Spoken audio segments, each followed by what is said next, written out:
Vamos a dar inicio a este nuestro seminario de profesores de Derecho Administrativo. En esta oportunidad contamos con la participación del profesor Manuel Izquierdo. El profesor Manuel Izquierdo va a hacer una exposición sobre un tema que recientemente ha publicado, ¿no? Y lo plantea como una pregunta, es decir, ¿debe tenerse en cuenta la capacidad económica de las empresas a la hora de imponerles una sanción administrativa? ¿No? Esto es básicamente, como lo señala él en el título del estudio que ha publicado en el anuario que está pronto, espero, a llegar a nuestra biblioteca, ¿no? Lo Si plantea no se como un pierde en el estudio, camino. si no se pierde en el camino, como un estudio del Ramón, principio de proporcionalidad en materia sancionadora, ¿no? Así que voy si me permites, Manolo, voy a obviar la presentación de tu currículum esta vez porque ya eres tú parte de la casa, eres un profesor de nuestro programa de hace varios años. Mucho de lo que estamos aquí, por supuesto, te conocemos, así que voy a dejar esos minutos precisamente para aprovecharlos al tiempo de tu exposición. Así que, Manolo, estás en tu Perfecto, casa pues. y encantados de escucharte. Muchísimas gracias. Para mí, sabéis todos que es un verdadero placer, honor, acudir siempre a la invitación que Diego Cegarra me realiza, estar en esta universidad, aunque ahora mismo sea a distancia, y compartir un rato con vosotros, fundamentalmente para aprender de vuestras preguntas y exponer en común y que las reflexiones que puedan salir en común, ¿no? El tema que hoy voy a tratar, como ha dicho Diego, responde a una publicación que ha salido recientemente, un anuario de Derecho Administrativo Sancionador en su primer número. Y entonces, lo que yo me he preguntado y he analizado es, ¿hay que tener en cuenta la capacidad económica, la situación económica del infractor, cuando el infractor es una empresa, a la hora de determinar la sanción? Yo voy a ir poniendo, creo que tengo permiso para compartir pantalla, voy a poner dos preceptos, después los quitaré y pondré algún precepto más de la legislación peruana. Voy a compartir un momento.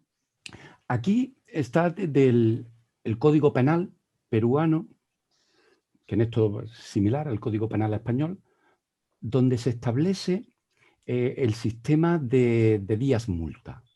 Y en el sistema de días multas, lo que se fija es que el importe del día multa es equivalente al ingreso promedio diario del condenado y se determina atendiendo a su patrimonio, a sus rentas, a sus remuneraciones, a su nivel de gasto y demás signos exteriores de riqueza. Por tanto, el sistema de días multa establecido, fijado en el Código Penal, lo que tiene en cuenta a la hora de fijar ese importe del día multa es la situación económica del infractor. Bien, si ahora nos vamos al texto único de la Ley de Procedimiento Administrativo General y nos vamos al precepto donde se recogen el principio de razonabilidad, en nuestra terminología el principio de proporcionalidad en materia sancionadora, dice que las sanciones a la hora de imponerse deben tener en cuenta una serie de criterios. Y ahí están esa serie de criterios, pero en ninguno de esos criterios está la situación económica del infractor. No aparece entre los criterios que aquí se recogen, entre el listado, no aparece la situación económica del infractor. Lo que hoy pretendo analizar y debatir con todos vosotros es, ¿debería añadirse aquí como un criterio general a la hora de la determinación de la sanción la situación económica del infractor, al igual que se hace con los días multa, donde sí se tiene en el Código Penal, ahí en los días multa, en cuenta la situación económica del infractor? Bien, me voy a centrar en las empresas. Hago una advertencia previa. Este análisis es sobre las empresas, porque yo entiendo que la respuesta, cuando lo que está en juego son, o sea, cuando el sujeto infractor es una persona física, posiblemente la respuesta deba ser distinta. Ya daré los motivos, porque lo que entiendo que puede ser distinta. Con lo cual, yo me voy a centrar en cuando ese infractor es una empresa, una persona jurídica, empresa que actúa en el mercado. ¿Cuál es el punto de partida constitucional para analizar esta cuestión? Claro, porque si nosotros consideramos, tenemos que hacernos dos preguntas. ¿Es que sería obligatorio que la Ley de Procedimiento Administrativo General incluyera ese criterio? Y después nos preguntaremos, bueno, aunque no sea obligatorio, ¿sería oportuno? Son dos preguntas que nos podemos hacer. La primera pregunta, si decimos, ¿es que es obligatorio que eso esté ahí? Que se incluyera ese criterio ahí. Es porque, para que sea obligatorio para la ley, es porque la Constitución me lo tiene que imponer. Claro, tiene que estar en juego un principio constitucional, algún tipo de derecho fundamental, porque si no, no puedo obligar al legislador a que lo recoja. ¿Qué derechos constitucionales pueden estar aquí en juego? Evidentemente, el primero de ellos es el principio de igualdad. El principio de igualdad, pensemos, bueno, porque creo que el BEFOS no conducirá su coche, pero tendrá chofer, pero imaginemos que comete una infracción de tráfico por exceso de velocidad. Que a ese señor, que es el número uno, el multimillonario número uno en la escala de Forbes mundial, se le ponga una sanción de 1.000 soles por exceso de velocidad, ¿tiene algún efecto disuasorio frente a él? Y sin embargo, a otro señor, a otro ciudadano, pues con otra situación patrimonial, esos 1.000 euros sí que tienen, pueden suponer no sé cuántos soles, pueden suponer un efecto represivo muy importante. ¿Qué está en juego? La igualdad. La igualdad, se está produciendo un efecto claramente, podría decirse incluso discriminatorio, porque la misma sanción está produciendo unos efectos muy distintos según las circunstancias económicas del destinatario de esa infracción. ¿Vulnera esos efectos muy distintos el principio de no discriminación constitucional? Vulnera que se estén produciendo esas divergencias el principio de no discriminación, la prohibición, ¿no?, de la discriminación que se establece en la Constitución. El Tribunal Constitucional Español ha dicho dos cosas. Primero, ha dicho que si una ley introduce la exigencia de tener en cuenta la capacidad económica del infractor a la hora de determinar la sanción, ha dicho que eso no vulnera el principio de igualdad. Porque en España se interpuso un recurso de inconstitucionalidad contra una reforma tributaria que incluía en la legislación tributaria la posibilidad de tener en cuenta la capacidad económica del infractor a la hora de poner la sanción tributaria. Y entonces el Partido Popular recurrió ante el Tribunal Constitucional diciendo que eso significaba que los que iban a tener más poder adquisitivo se le iban a poner unas sanciones económicas más altas y que por tanto eso era discriminatorio. Y el Tribunal Constitucional dijo que no, que tener en cuenta la capacidad económica del infractor no es discriminatorio. Vale, primera afirmación. Pero lo que no llegó a afirmar es lo contrario. Lo que no dijo es que no incluir la situación económica del infractor en una concreta legislación sectorial o la legislación general vulnerara el principio de igualdad. Eso no llegó a decirlo y no lo ha dicho. Por tanto, a día de hoy, de la construcción doctrinal en torno al principio de igualdad, no se puede derivar una exigencia de que obligatoriamente se tenga que tener en cuenta la capacidad económica del infractor a la hora de determinar la sanción. Bien, pero el otro principio, aparte del de igualdad, el otro principio constitucional que está en juego aquí es el principio de proporcionalidad. el principio de proporcionalidad, que es un principio general del derecho. Pero es eso, un principio general del derecho. En la Constitución española no está recogido, y si no me falla la memoria, en la Constitución peruana tampoco, me corrigen si me equivoco, pero en la Constitución peruana yo creo que tampoco está recogido como derecho fundamental.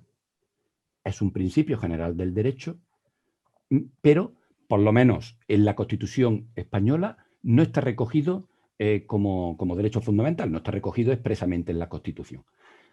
Con lo cual, al no estar recogido expresamente en la Constitución, lo que ha dicho el Tribunal Constitucional es que no se puede acudir al Tribunal Constitucional invocando exclusivamente una vulneración del principio de proporcionalidad, principio de razonabilidad en Perú, sino que hay que conectarlo siempre con otro derecho fundamental. Por ejemplo, podría argumentarse que una multa que fuera confiscatoria, que por tanto fuera desproporcionada, a lo mejor la administración, o sea, una ley que previera, de hecho hay alguna, ¿no? Que ha pasado, que previera una sanción que tuviera un efecto confiscatorio y que por tanto se considerara desproporcionada, ahora les pongo si es un ejemplo, se ha podido decir que eso le ha dado un amparo el Tribunal Constitucional, pero no por la vulneración del principio de proporcionalidad, sino por la vulneración, en este caso, del principio de la propiedad privada, del derecho constitucional a la propiedad privada. El ejemplo donde ha ocurrido, pero ha ocurrido en el Tribunal Europeo, no ha tenido que llegar al Tribunal Constitucional Español, veremos si acaba llegando, se introduce 500.000 euros. Ha pasado además en el aeropuerto de Barajas, viniendo de Colombia y de Perú o algo así. Alguien introduce en un maletín en territorio español 500.000 euros, no sé cuántos mil euros, sin declararlos. La sanción que tiene prevista la ley española es los 500.000 euros. O sea, es el importe total de la cuantía que se ha entrado en el territorio sin declararla. Eso el Tribunal Europeo de Derechos Humanos ha dicho, y el Tribunal de Justicia de la Unión Europea en la misma línea, ha dicho que eso es desproporcional, pero lo importante es que ha dicho que es contrario a los derechos humanos porque vulnera el derecho a la propiedad privada, porque tiene efecto confiscatorio. Oiga, es que usted le está sancionando con los 500.000 euros, es que le ha quitado todo, ¿no? Entonces eso no es una sanción, eso es que usted le está confiscando los 500.000 euros que había entrado, ¿no? Entonces, pero fíjense siempre conectándolo con un derecho constitucional de los expresamente reconocidos, no simplemente por el principio de proporcionalidad. Consecuencia de esto, un amplio margen, por tanto, de decisión en el legislador a la hora de regular la proporcionalidad en las sanciones. Conclusión de estas dos cosas.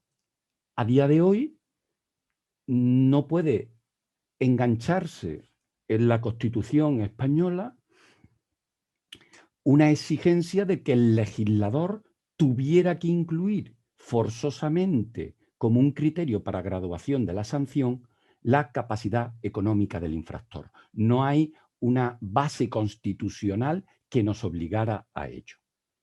Bueno, esa es la primera pregunta. Hemos dicho que, por tanto, no sería obligatorio.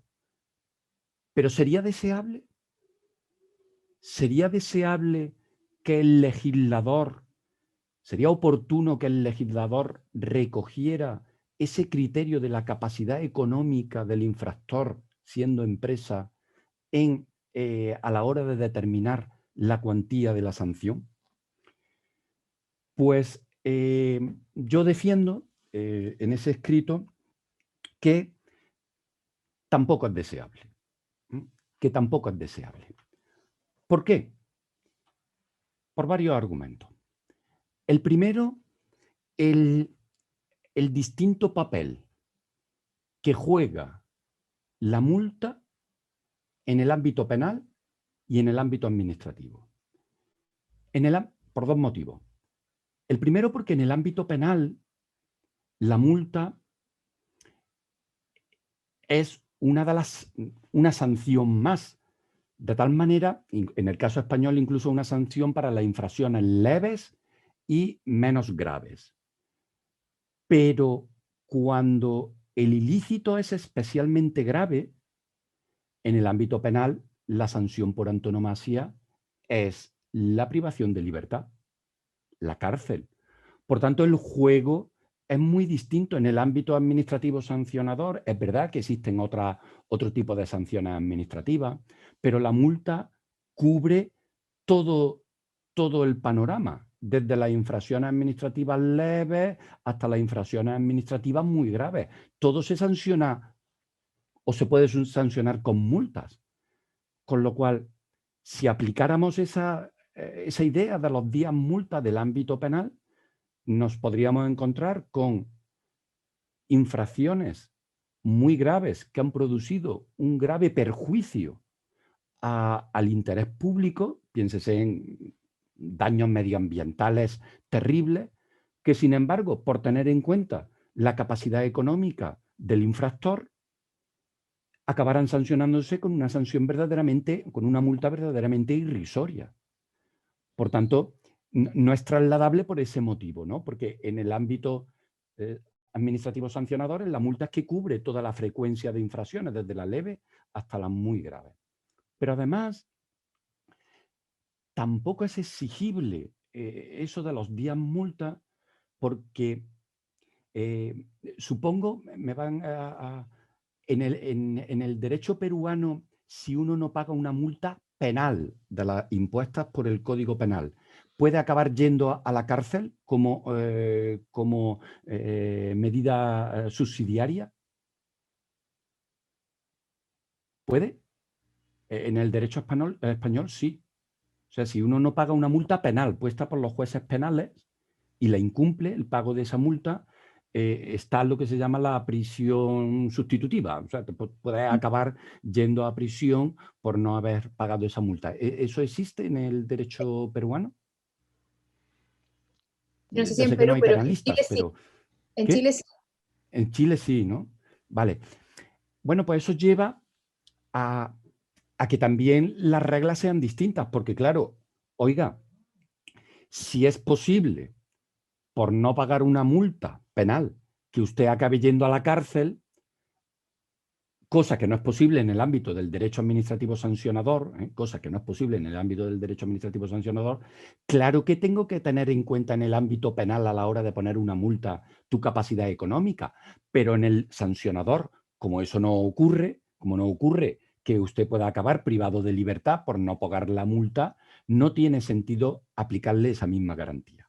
Bien, ese es el primer motivo por el que considero que debe rechazarse esa traslación al ámbito administrativo sancionador de ese criterio, esa traslación automática del criterio de la situación económica de la empresa infractora, por ese distinto juego con el penal.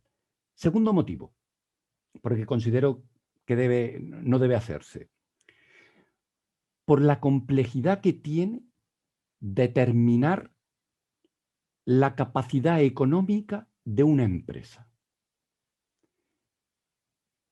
¿A qué elemento me cojo para determinar la capacidad económica de una empresa? ¿A la cuenta de pérdida y ganancias? ¿Al patrimonio neto? Todos hemos visto los maquillajes contables y las manipulaciones contables lícitas que puede hacer una empresa en su contabilidad, que de repente puede introducir amortizaciones, que puede realizar inversiones, que puede endeudarse en un año por querer comprar a otra empresa. O sea, la intensidad de la manipulación lícita, ya la ingeniería contable es otro tema, pero la capacidad que tiene la empresa de adaptar todas estas cuestiones de la cuenta de pérdida y ganancia. O sea, yo me quedo sorprendido cuando leo por ahí noticias de que Vodafone o algún banco, ¿no?, europeo este año ha perdido 4.000 millones de euros. Pero digo, pues se ha perdido 4.000 millones de euros, como que está abierto. No lo entiendo, porque claro, ponen amortizaciones, inversiones, no sé qué, y de repente pues lo tienes perdiendo ahí millones de euros en un concreto ejercicio económico. O sea, una capacidad de manipulación lícita de esas cuentas, ¿no? de pérdida y ganancia y de patrimonio, que no permitiría, que yo entiendo que no haría conveniente que se tuviera en cuenta, porque si no, la determinación de la cuantía de la sanción podría quedar mucho en manos del propio sujeto infractor, que podría decir, bueno, pues para rebajar la sanción, lo que voy a hacer es que este año realizo una inversión bestial. A realizar una inversión bestial, entro en pérdidas en mi cuenta de ganancias y pérdidas, con lo cual entonces me voy a llevar el beneficio de que no me van a sancionar o me van a sancionar mínimamente. Y después tendríamos el problema de que hay multitud de empresas, apuesto que también en Perú, al igual que en España y también en Chile, sin patrimonio. O sea, que están completamente sin patrimonio, que la otra palabra es muy compleja. Aquí en España montan empresas, pues, un fontanero y monta una sociedad limitada, abona un poquillo los 3.000 euros que hay que abonar para una sociedad limitada en acciones, pero no hay patrimonio. O sea, puede un coche en alquiler, un local en alquiler, no hay patrimonio. Son empresas que son puro cascarón, no hay nada detrás. No podríamos hacer depender las sanciones de la situación esa patrimonial, porque es que no hay nada detrás. Tercera cuestión, tercer motivo, el primer motivo ya lo he dicho, el distinto juego ámbito penal, ámbito sancionador. El segundo, la complejidad de delimitar este concepto de situación económica de la empresa. Y el tercer motivo que me lleva a rechazar este traspaso es la distorsión del mercado que ello supone. Porque a fin de cuentas supone premiar empresas infractoras ineficientes en el mercado frente a empresas que han podido también infringir y que sean más eficientes en el mercado. Y ahora vuelvo a compartir la pantalla para enseñarle un precepto de un reglamento suyo que está muy en esta línea, ¿no? Aquí traía más ¿Me preceptos, permites una pero pequeña interrupción, sí, Manolo?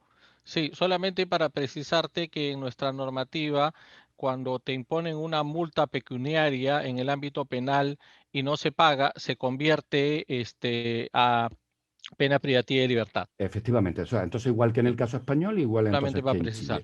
Chile. Sí. Lo que justifica que en el ámbito penal sí que se tenga en cuenta la situación económica, porque eso significaría, si no, el meter en la cárcel a alguien, privarle a alguien de libertad, porque su capacidad económica no fuera suficiente. Entonces allí tiene sentido, pero en el administrativo sancionador no. Pues fíjense en este precepto del reglamento de la Superintendencia de Banca, la abreviatura es SABAS, ¿no? SB, la Superintendencia de Banca y Superintendencia. Seguros, SBS. Exacto. Pues en el reglamento de infracción y sanciones, fijaros lo que dice. Dice, a pedido del infractor, el órgano competente puede reducir la multa que corresponda a aplicar cuando exista riesgo para la estabilidad financiera de la persona natural, física o jurídica infractora en términos de su solvencia. Hasta ahí estaría admitiendo lo que yo estoy diciendo, que no es recomendable como regla general, porque estaría diciendo que la infracción, que como su situación económica es mala y que por tanto la propia sanción puede originar que su situación económica sea peor, y por tanto dañarle la solvencia, pues que le voy a poner una sanción menor. Pero fíjense como el propio reglamento, claro, esto puede ser contrario, esto es contrario, como le estaba diciendo, esto origina una distorsión en el mercado, porque yo cometo la misma infracción que tú, yo soy banco, el BBVA, que está ahí en Perú, cometo la misma infracción que la caja de ahorros de Cajamarca, ¿no? Algo así, que tenía también una caja de ahorros, ¿no? Pero como tú estás en una situación económica más débil, la administración te va a poner una menor sanción. Distorsiona, es susceptible de distorsionar el mercado. Tanto así que el propio precepto se da cuenta de que esto es susceptible de distorsionar el mercado. Y fíjense los límites que establece. Dice, oiga, pero esto solamente va a proceder cuando ni se ha obtenido beneficio ilícito, pues claro, ya sería el colmo, ¿no? He obtenido beneficio ilícito, pero como aún así mi situación económica es mala, pues me ponen una sanción menor, ¿no? O no se ha generado un daño como consecuencia de dicha conducta u omisión. Lo que pasa es que este precepto, esos límites así expuestos, tampoco quedan claros, porque, hombre, claro, por la propia naturaleza, si algo es una infracción, por la propia naturaleza, es porque me está produciendo un daño. Porque si no, la antijuridicidad, ¿dónde queda, no? Sé que se puede rebuscar y decir, no, es que estamos pensando entonces en infracciones formales, pero bueno, las infracciones formales también pueden originar un daño porque dificultar el control de la propia administración sobre esa entidad de crédito, ¿no? Con que esto de que no ha generado un daño, bueno, lo que quiero decir que me parece más bien como una cláusula en manos de la administración que decidirá si aquello está generando daño o no está generando daño, pero que verdaderamente pensar en una conducta que sea sancionable, que no haya originado algún tipo de daño, es complicado, ¿no? Por la propia naturaleza de la exigencia de antijuridicidad, ¿no? Porque la infracción son conductas típicas, antijurídicas y culpables, ¿no? Por tanto, si la antijuridicidad está ahí, decir que no ha generado ningún daño es complicado. No digo que imposible, que se puede un poco rebuscar, ¿no? Pero bastante complicado. Bueno, lo que en ese precepto lo que quería mostrar es, primero, cómo en algunos casos el propio legislador peruano ha tenido en cuenta esto de la situación económica, bueno, legislador no, es un reglamento, ha tenido en cuenta esto de la situación económica del infractor, ¿no? A la hora de la cuantía de la sanción, pero cómo él mismo también es consciente de que esto distorsiona el mercado y le pone límites precisamente para evitar esta distorsión del mercado, porque significa, piensen que esto se admitiera en dos empresas que están compitiendo, que la infracción fuera porque esta empresa ha hecho una conducta anticompetitiva, ¿vale? En el mercado, y precisamente por meterse en esa conducta anticompetitiva en el mercado, por ejemplo, pues se ha puesto a vender a pérdidas, ¿vale? Se ha puesto a vender a pérdidas, que eso en algunos casos, bueno, en el caso de España está tipificado como infracción administrativa en ciertos supuestos, porque es una forma de cargarse a la competencia, ¿no? Es una conducta contraria a las reglas del mercado. Y precisamente por vender a pérdida su situación económica es mala, y ahora encima le pongo una sanción reducida, porque como su situación económica es mala, y me dice el que no ha vendido a pérdida y el que ha sufrido ese daño porque ha perdido clientes, porque ese ha vendido a pérdida, dice, bueno, y ahora encima a aquel que ha sido el que ha originado el daño, que me ha originado a mí un daño porque ha estado vendiendo a pérdida y me ha quitado los clientes. Como vendía a pérdida, pues efectivamente su situación económica es mala. Y ahora me dice usted, administración, que le va a sancionar teniendo en cuenta su situación económica. Oiga, usted me está distorsionando el mercado. Usted me está distorsionando el mercado. Entonces, esos son los tres motivos que desde mi punto de vista deben llevar a no admitir, a no traspasar automáticamente al ámbito sancionador administrativo esa regla de los días multa, esa regla de la situación económica del infractor. Lo que propongo como alternativa es algo que se aproxima un poco a la situación económica del infractor, pero no me define la situación económica del infractor, que está en la legislación española y también en legislación peruana, que es el volumen o cifra de negocio. Que el criterio para la determinación de la sanción, en muchos casos, ¿no?, pudiera ser la de el volumen o cifra de negocio o volumen de ventas, ¿no?, de esa empresa.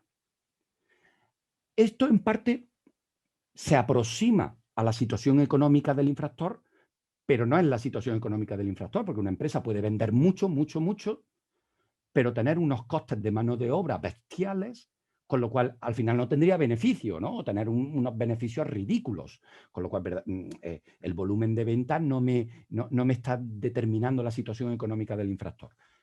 Pero lo considero preferible por varios motivos. El primero, porque es fácilmente accesible. el volumen de negocio o el volumen de venta, eso está en la cuenta de resultados de la empresa, ¿no? Y por tanto las cuentas que deben ser públicas, entiendo que en Perú también, en España las cuentas tienen que publicarse de las empresas, tienen que registrarlas incluso en un organismo público, y entonces es fácilmente accesible por la administración ese dato, no un dato en el que haya que hacer ingeniería de ver cuál es la situación económica, tener en cuenta tus gastos, las amortizaciones, no, ese dato está allí. Segundo, es un dato objetivo que no me distorsiona el mercado. Ese dato no me distorsiona el mercado. No estoy premiando a los ineficientes frente a los eficientes. Es objetivo. No crea distorsión en el mercado. Y lo que sí yo le añadiría, que en España no existe, yo lo he lanzado ahí en mi artículo, bueno, pues si alguna vez alguien me hace caso, es que cuando se utilizara este criterio, los porcentajes que se establecieran, porque generalmente ocurre en Perú y en España, lo que se fija es se dice, la multa pues, será de hasta el 5% del volumen de ventas anual de la empresa, o de hasta el 8% del volumen de venta anual de la empresa, o entre el 4 y el 8% de ese volumen. A la hora de determinar ese porcentaje, además de tener en cuenta la gravedad de la conducta, ¿vale? Yo entiendo que también debe tenerse en cuenta una cosa que se denomina los márgenes, me puse a estudiar algo incluso de economía, hay que estudiar de todo en esta vida, una cosa que se denomina los márgenes de beneficios estándar de ese sector o de esa actividad.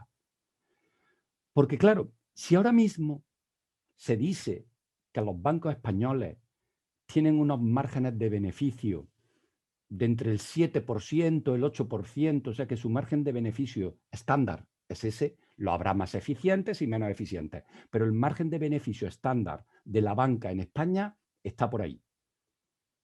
Y, por ejemplo, las empresas de tecnología, Google y similares, andan con unos beneficios estándar del 20%, oiga, a la hora de yo establecer el porcentaje de la sanción, tengo que tener en cuenta eso. Y por tanto poder establecer porcentajes más altos, o sea, horquillas más altas, en aquellos sectores donde el margen de beneficios estándar es más elevado y horquillas más bajas en aquellos sectores donde el margen de beneficio estándar es más reducido. Por tanto, eso es algo que no puede estar en una ley general, sino que debe ser el legislador sectorial, el legislador de telecomunicaciones, el legislador de banca, el legislador de seguros, atendiendo a esos concretos sectores o esas concretas actividades y teniendo en cuenta esos estudios estadísticos que se hacen sobre márgenes de beneficios estándar, el que tuviera en cuenta esos márgenes. Y creo que me ha ajustado milagrosamente al tiempo que tenía asignado, pues sí, creo que he estado los 30 minutos, creo que 31 minutos como un macho, he empezado a las I12, son las I42, sí, me ha ajustado al tiempo milagrosamente, con lo cual no me van a tener que sancionar, a ser posible sin multa. Y ahí he lanzado, yo les decía tanto al profesor Kairan Poma como al profesor Diego Segarra, que era un poco, no digo rompedor, pero sí para debate, ¿no? Yo lanzaba unas propuestas, bueno, arriesgadas, que se pueden compartir o no. Uno puede decir, pues no tiene sentido nada de esto de lo que ha dicho, o argumentar en contra o hacer otra, pero ahí quedan mis propuestas y ahora pues quedo abierto a toda contrapropuesta argumentada, que seguro que la puede haber y muy fundada en otro sentido, o a reflexiones o a las preguntas que pueda intentar responder. Muchísimas gracias por escucharme. Muchísimas gracias, profesor Izquierdo. Vamos a pasar ahora a una ronda de preguntas. Gracias por su exposición, por supuesto, y el trabajo que usted ha preparado y ha publicado en extenso reúne todos aquellos aspectos argumentativos en relación a las tesis que está planteando, ¿no? Y por supuesto que la idea ahora es conversar sobre eso y probablemente introducir algunos aspectos para, no sé si me va a ser un poco más complejo este tema, y eso es lo que me voy a permitir yo hacer ahora y luego compartir la palabra con mis compañeros, ¿no? Y el tema es el siguiente. En los últimos años, en nuestro ordenamiento jurídico y también en otros ordenamientos jurídicos, eh, se está haciendo cada vez un mayor uso, ¿no?, de lo que son las metodologías de cálculo de multas, que están basadas fundamentalmente en una serie de criterios de eficacia, ¿no?, en torno a lo que es el carácter que debe tener la imposición de sanciones, ¿no? Este es un planteamiento muy anglosajón, pero que cada vez más está siendo recogido en nuestros ordenamientos jurídicos. Indudablemente ahí nos preocupa mucho o puede resultar preocupante que el establecer metodologías de este tipo hagan que este esquema de proporcionalidad probablemente busque objetivarse independientemente de la carga que finalmente pueda suponer. No sé si con eso me estoy dejando entender. Por ejemplo, recientemente una administración pública ha publicado y puesto ya digámoslo así, en aplicación una metodología de cálculo que contiene de manera ya preestablecida, ¿no?, lo que se llama una multa base.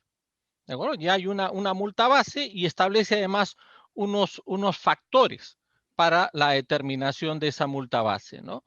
Y claro, unido a esto, también ha empezado a delimitar a través de fórmulas económicas, ¿no?, la aplicación de factores atenuantes, de factores agravantes, y también, ¿no?, a partir de esto, define lo que se llama una suerte de multa ad hoc. Es decir, hay un punto de partida en relación al cual se va a tener como referencia al momento de imponer una multa.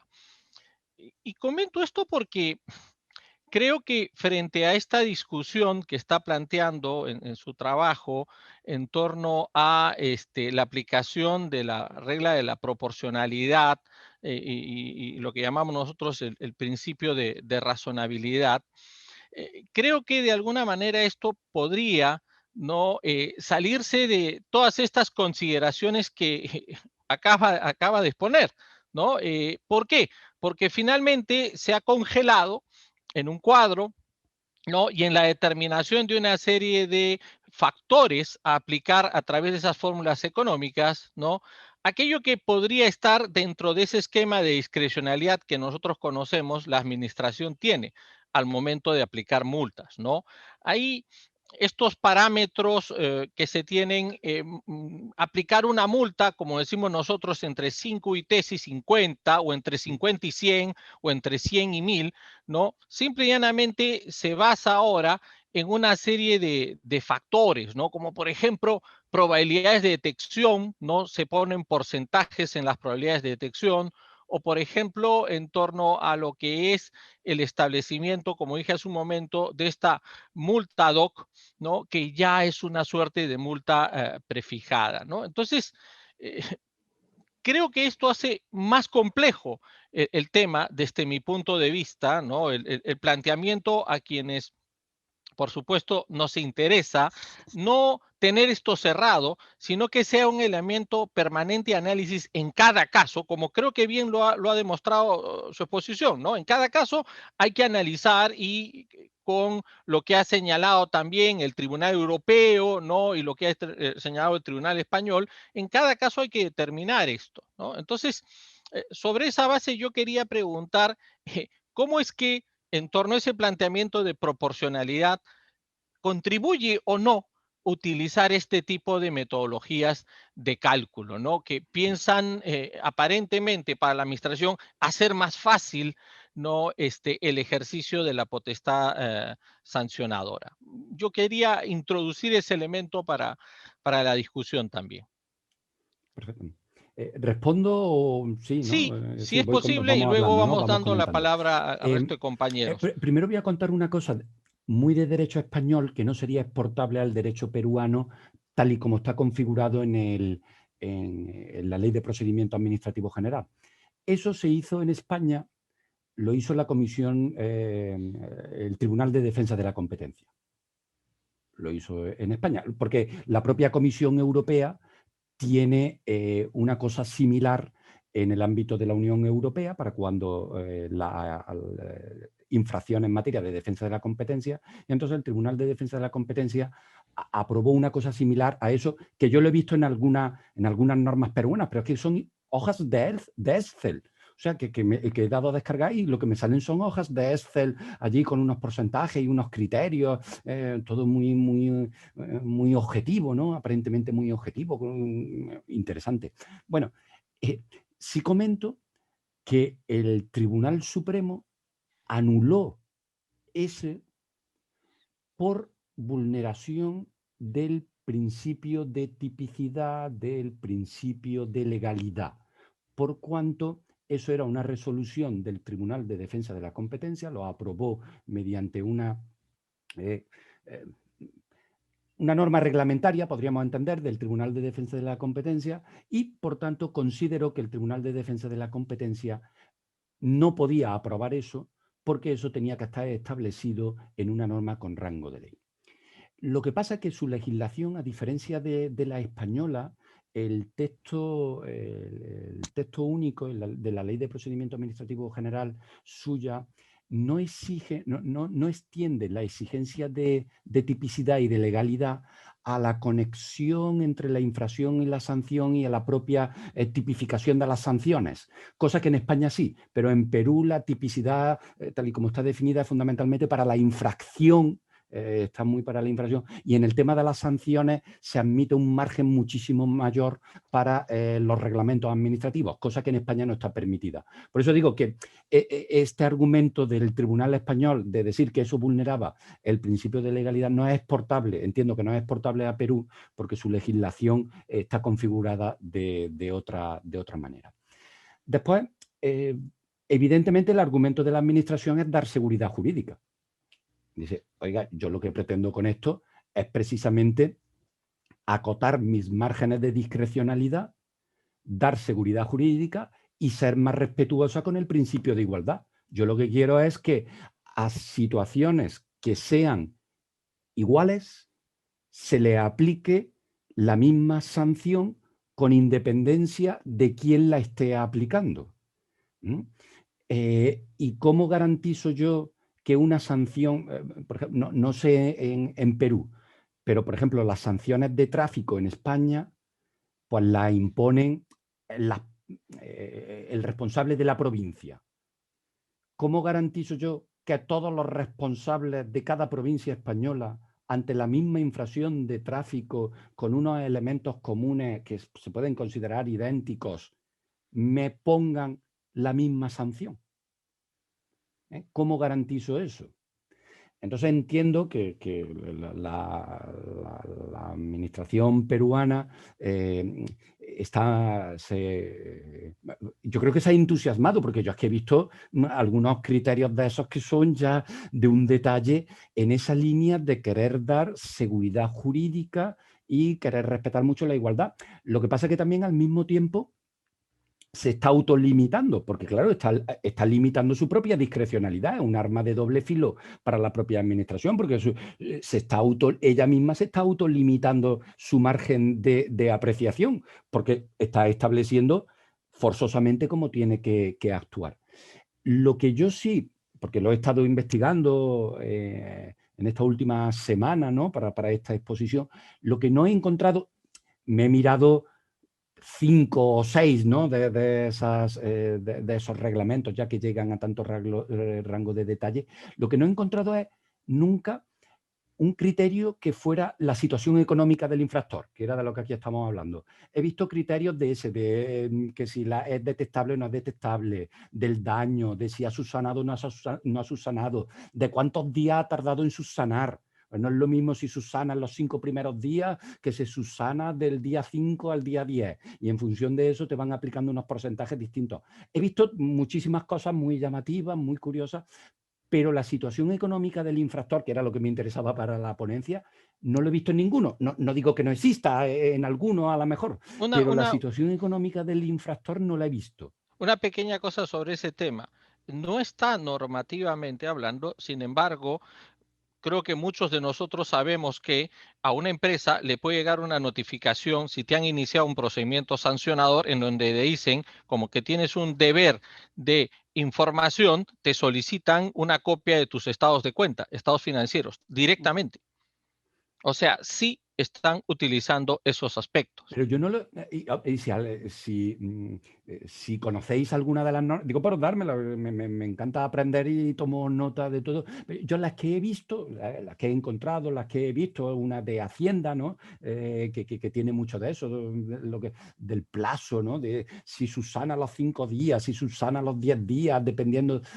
Pero en ninguna de las que he visto, repito, no son todas, son una pequeña muestra la que he ido buscando y he encontrado, no lo he encontrado nunca. Ahora, si evidentemente están pidiendo ese estado de cuenta, lo deben estar teniendo en cuenta, ¿vale? Lo deben estar teniendo en cuenta de alguna manera. Bien, muchas gracias, Manolo. Jorge Anós me había pedido la palabra. Gracias, Diego. Muchas gracias, Manuel, por la exposición muy interesante, todas tus reflexiones. Tenía puntualmente, viendo el reloj para no extenderme, algunos comentarios.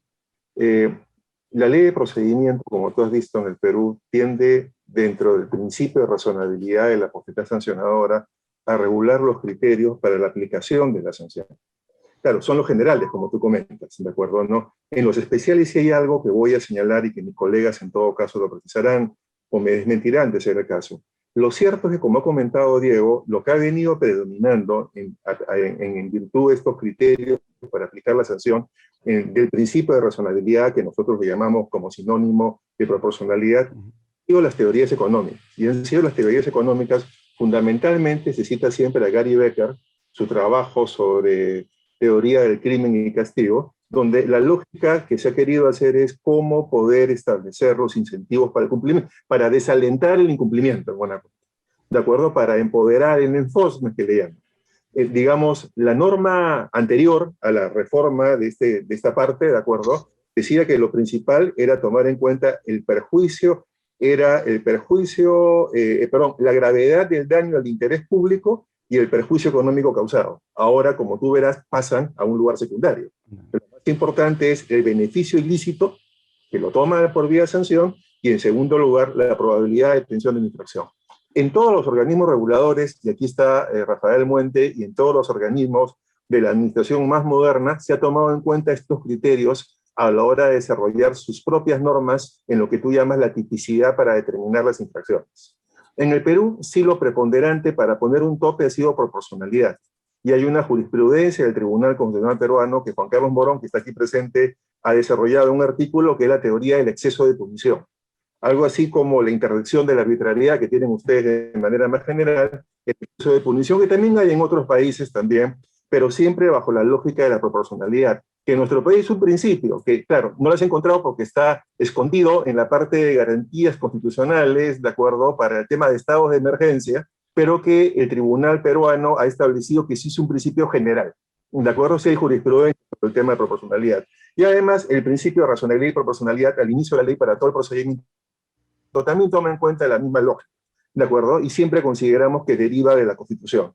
Ahora, lo que tú comentas específicamente, sí hay normas especiales que establecen topes, pero topes en función de porcentaje de ingresos, que no debe superar. Por eso es que comenta Diego, que le preguntan a una empresa, oye, ¿y cuál es tu ingreso? No tanto por el patrimonio o la situación, sino el tope de ingresos. Sí lo hay, pero no recuerdo en este momento, pero estoy seguro que varios, tal vez tenemos sospechas de dónde están esas normas que establecen topes. Y dos temas últimos, ¿de acuerdo? ¿No? Yo me acuerdo que en la década pasada, bueno, está Rafael, que es presidente de OCITEL, pero en la década pasada, conversando con la persona que era la gerenta de supervisión de OCITEL en ese momento, nos decía lo siguiente: miren las sanciones que están por ley.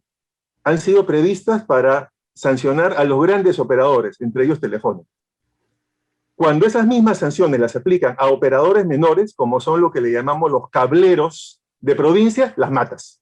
¿De acuerdo, no? Entonces, ¿qué hacía la norma? Como la ley no lo permitía en ese momento y todavía el regulador no desarrollaba tanto sus normas, lo que decían es, prefiero medidas correctivas, prefiero medidas de restablecimiento del derecho, porque no puedo tampoco, ¿verdad?, disminuir la competencia aplicando sanciones que el legislador previó para grandes empresas, pero no. Yo creo que ya eso Rafael puede comentar. Ahora sí el tema con las potestades normativas del regulador se deben haber arreglado.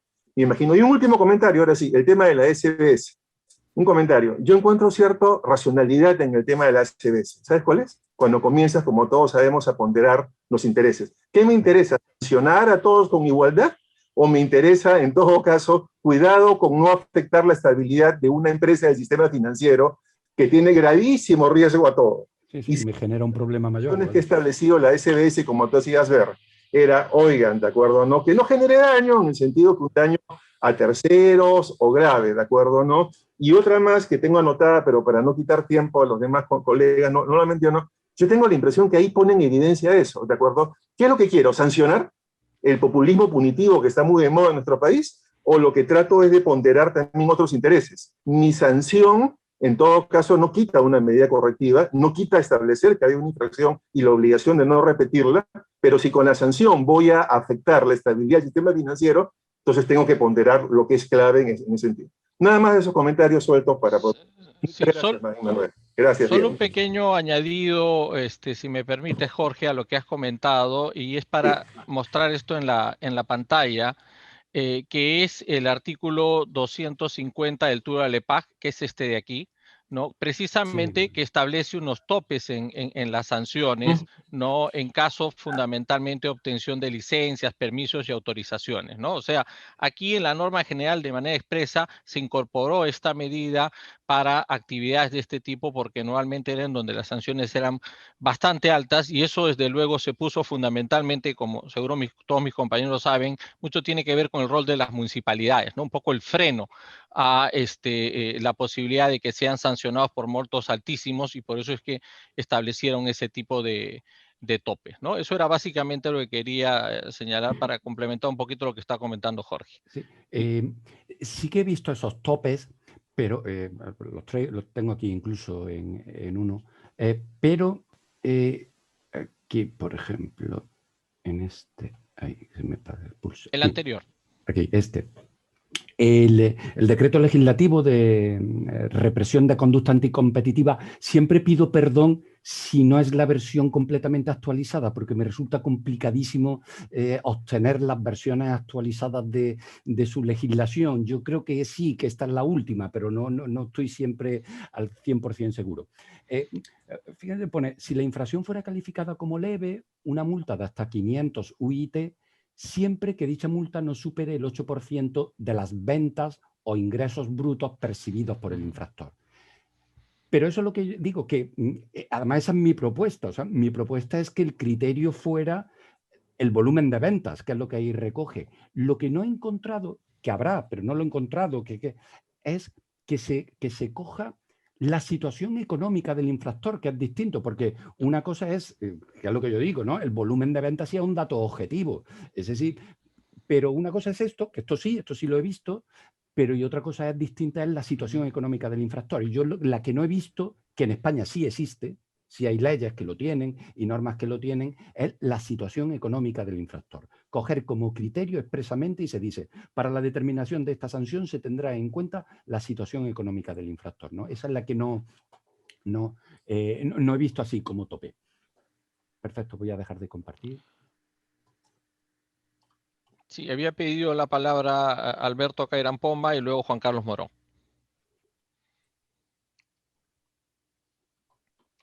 Profesor Izquierdo, muchas gracias por su intervención. En la misma línea de lo que el profesor Danós señalaba, yo creo que hay un par de experiencias interesantes. Una de ellas está en el caso de agua. En el procedimiento administrativo de fiscalización y sanción de agua potable, el servicio público de agua, se establece algo que al menos yo no he identificado en otros sectores.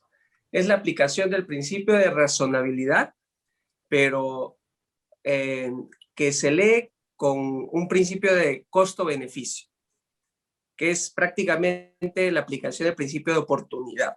Y esto por la situación en la que se encuentran las empresas, ¿no? Entonces, en este reglamento, lo que el regulador, a través de una resolución de Consejo Directivo, señala, tiene justamente esa mirada de ver si resulta para el interés público más beneficioso adoptar medidas o incluso no iniciar el procedimiento, establecer la responsabilidad, registrar esa responsabilidad para futuros procedimientos administrativos sancionadores, ¿no? Entonces, y este principio de análisis costo-beneficio, que es en realidad el principio de oportunidad, no se ubica en otros sectores, ¿no? En el caso de agua potable, la justificación está dada porque en el caso de zonas urbanas, todas son empresas públicas y prácticamente todas están quebradas. Entonces no tiene sentido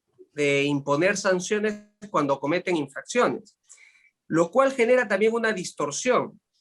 El problema es que al no tener el incentivo para el cumplimiento de las normas, y los sancionadores, digamos, suelen o no iniciarse o tener sanciones bajas, no hay incentivo para el cumplimiento de estándares de calidad, de las normas que se establecen en el sector. Entonces, ahí hay cosas que mirar, ¿no? Pero normativamente está establecido este principio de racionalidad y la aplicación del criterio costo-beneficio.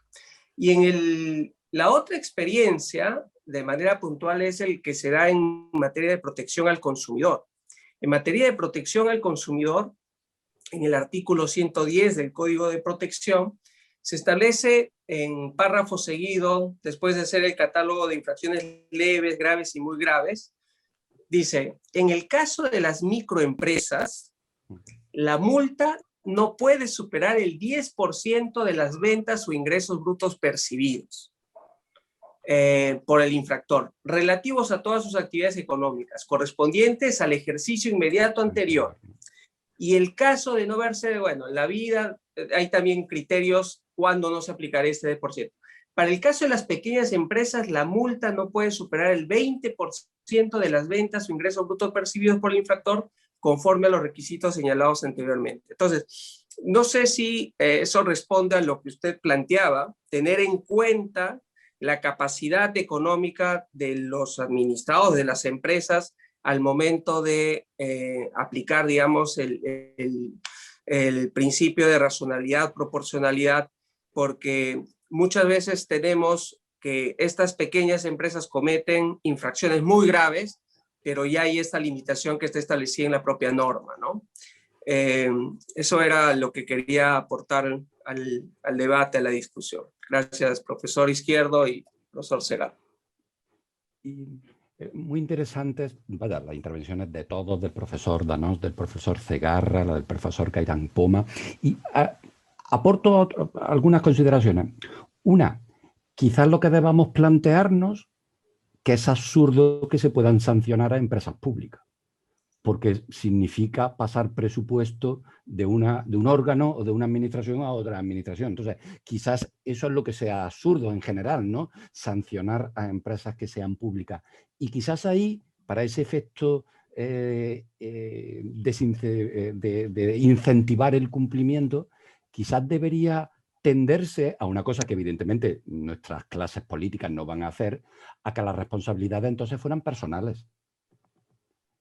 Que se tendiera primero a medidas correctivas y si se incumplen las medidas correctivas, la responsabilidad no de la empresa, porque a fin de cuentas la empresa pública que se nutre de presupuestos públicos que pagamos todos, pues un poco como surrealista, ¿no? No tiene mucho sentido. No, pero entonces si se incumplen las medidas correctivas, la responsabilidad del gerente, del director o del puesto que sea de esa concreta empresa. Eso sí tendría un efecto incentivador hacia el cumplimiento muy importante, responsabilidades tanto disciplinarias como otro tipo de responsabilidades personales. Yo creo que deberían andarse más bien en ese camino. Lo que me parece absurdo es que una empresa pública que se nutre de presupuestos públicos que pagan todos los peruanos, todos los españoles, se le ponga una sanción, pero no sé, no le veo mucho sentido filosófico, ¿no? Y para evitar el efecto contrario de que no, entonces no haya nada que incentiva el cumplimiento, las responsabilidades personales. Las responsabilidades personales, yo creo que cambiaría muchísimo el panorama cuando las responsabilidades fueran personales. Eso por ahí. Y la segunda cuestión es, efectivamente, lo del artículo del Código de Protección al Consumidor de Indecopi. Efectivamente, yo eso es lo que propongo. O sea, el mecanismo que propongo es precisamente el volumen de venta, capacidad de venta, no la situación económica, porque eso es distinta. Pero sí hay que estar siempre muy atentos a la concreta infracción, al concreto sector. Porque claro, si estamos hablando de que fuera una infracción sanitaria, que creo que en Indecopi las sanitarias no, como sé que también tienen otros organismos de las sanitarias, no sé cómo se las reparten, ¿no? O si no sanitaria para la seguridad, ¿no?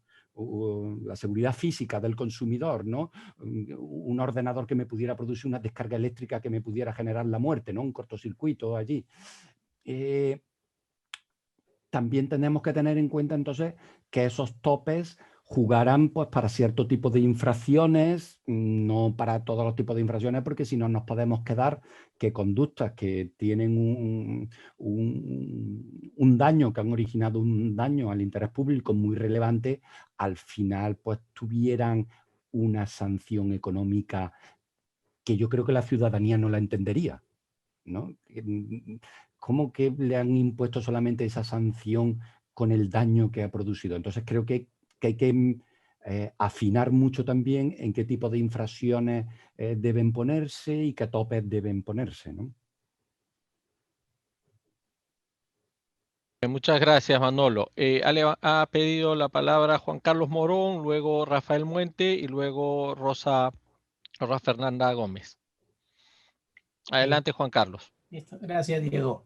Gracias, Diego. Saludos al notor izquierdo también y gracias por su conferencia. Muy retadora, por cierto, y siempre trayéndonos ideas nuevas a revisar las categorías que teníamos casi como cerradas, ¿no? Quería hacer un par de reflexiones sobre su posición y una pregunta. Digamos, por el desarrollo que he venido escuchando su argumentación, la línea de pensamiento que ha planteado es de no aplicar el tema de la capacidad económica del infractor, persona jurídica, digamos, porque puede generar defectos distorsionantes hacia abajo, ¿no? Digamos, le he podido entender su razonamiento, y ahí lo que quería hacer es un aporte a la inversa. En el Perú sí se utiliza en algunos sectores la capacidad contributiva como un elemento de sanción, pero no hacia abajo, sino hacia arriba. Es decir, porque se llega a la conclusión que por las fórmulas que se tiene o por el criterio que se maneja tradicionalmente, se podría pensar que es un supuesto de infrapunición. Es una gran empresa a la cual le aplico el cálculo que no le hace mella. Entonces, aplico criterios para elevar, ¿no? Entonces, en algunos casos lo que se utiliza es la capacidad entre comillas, contributiva, la capacidad patrimonial para elevar. No para bajar, no para discriminar hacia abajo, sino para decir, si yo te aplico el régimen común, estás sonriendo, ¿no? De la sanción. Entonces, te voy a aplicar este concepto para poder subirte o para poder evaluar ese componente hacia arriba. Ese, digamos, es una primera reflexión que me genera, digamos, siempre puede medirse para abajo o para arriba este factor. Coincido con usted que no es un factor determinante y además la capacidad contributiva, la capacidad patrimonial como tal es bastante aleatoria, ¿no? No genera un incentivo. Ahí lo que quería preguntarles, en este caso de multas, y ahí abro un paréntesis, creo que uno de los grandes temas que en el derecho peruano no hemos abordado es el tema del análisis de las multas. Nos hemos enfocado siempre en los principios, en el debido proceso, pero no hemos aplicado la naturaleza jurídica de la multa. Hay muchos temas ahí por desarrollar y por investigar. Pero una de las cosas que me llama la atención es que hay algunos sectores en los cuales tienen bastante éxito en las multas, y Jorge lo ha mencionado, la SBS con los bancos, cuando quiere, cuando se pone valiente la SBS y enfoca el problema, porque tiene un régimen de multa dual. O sea, la infracción que califica le aplica multa a la empresa bancaria y al funcionario que la cometió. Es decir, comete algún problema de reservas o algún problema de intereses, entonces lo que va a SBS abre procedimiento y sanciona a la empresa, donde ya, digamos, no tiene tanto efecto en interés el porcentaje, sino dice, ¿y quiénes fueron los gerentes que tuvieron? Ustedes. Y como el sistema financiero es un sistema cerrado, donde, digamos, los funcionarios, digamos, rotan por distintos bancos, y ya les hacen mella en su currículum, como para que no puedan, digamos, dificultosamente estar en un registro.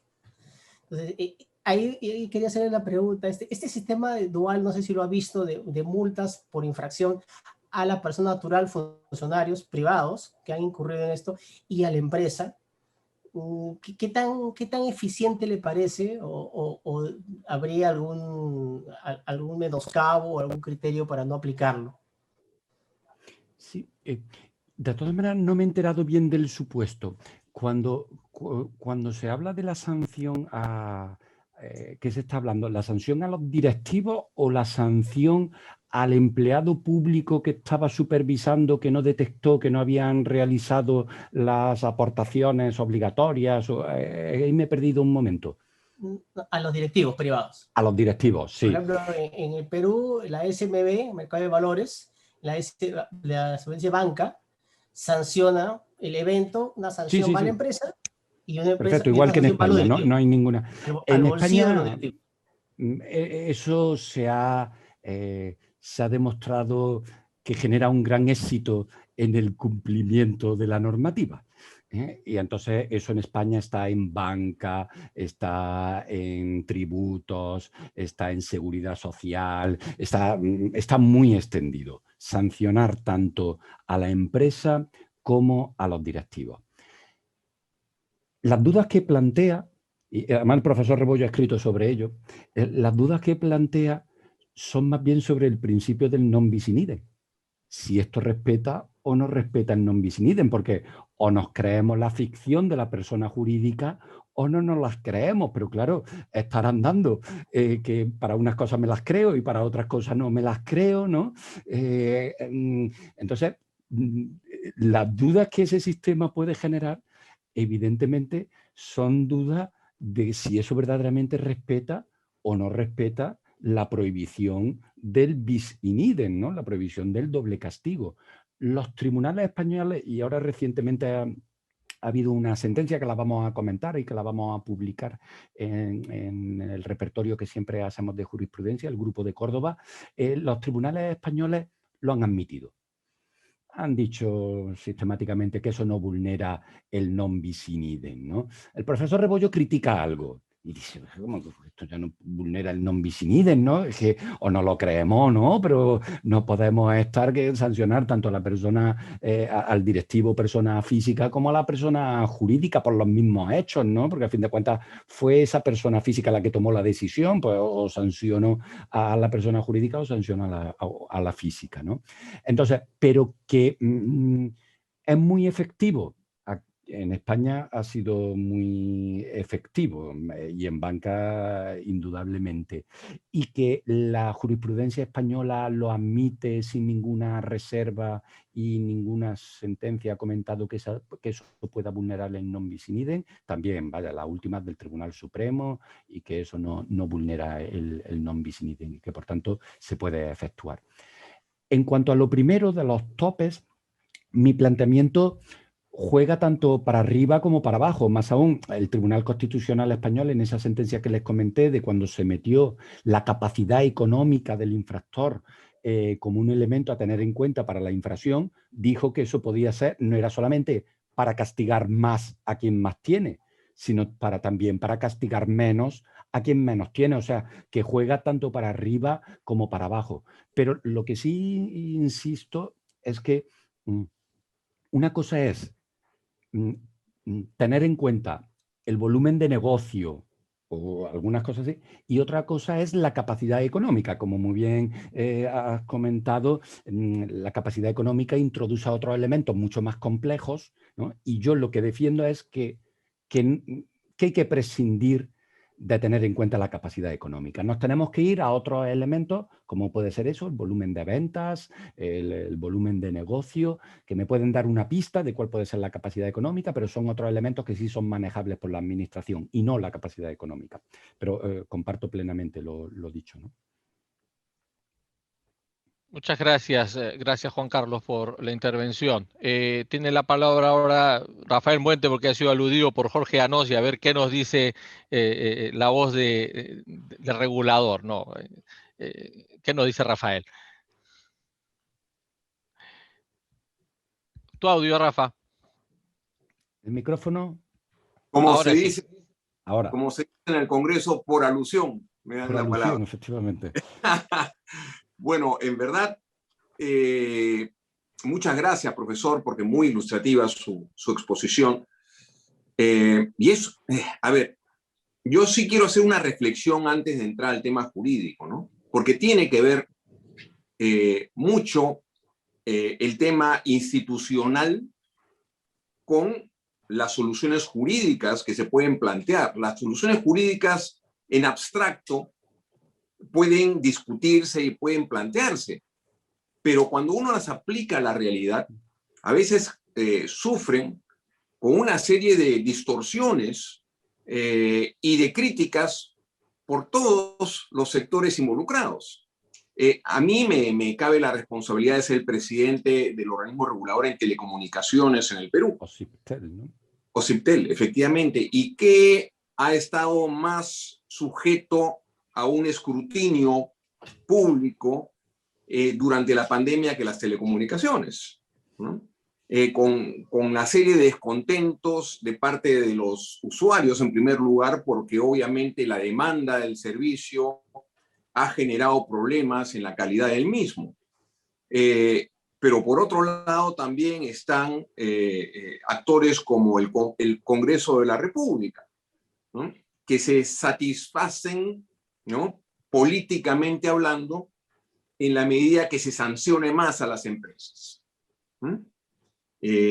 Y el usuario individualmente hablando tampoco se satisface porque no encuentra la relación de inmediatez entre el problema que tiene y la sanción que recibe el operador.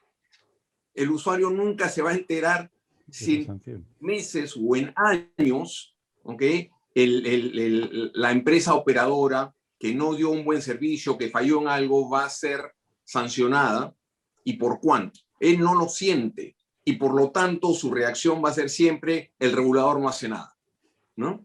Y por otro lado, ya exacerbando este tema político, el Congreso pues está hace varios meses ha creado una comisión investigadora de los organismos reguladores, cuyo plazo ya de emisión del informe ya se venció, pero por supuesto han pedido un plazo adicional que se vence en un mes.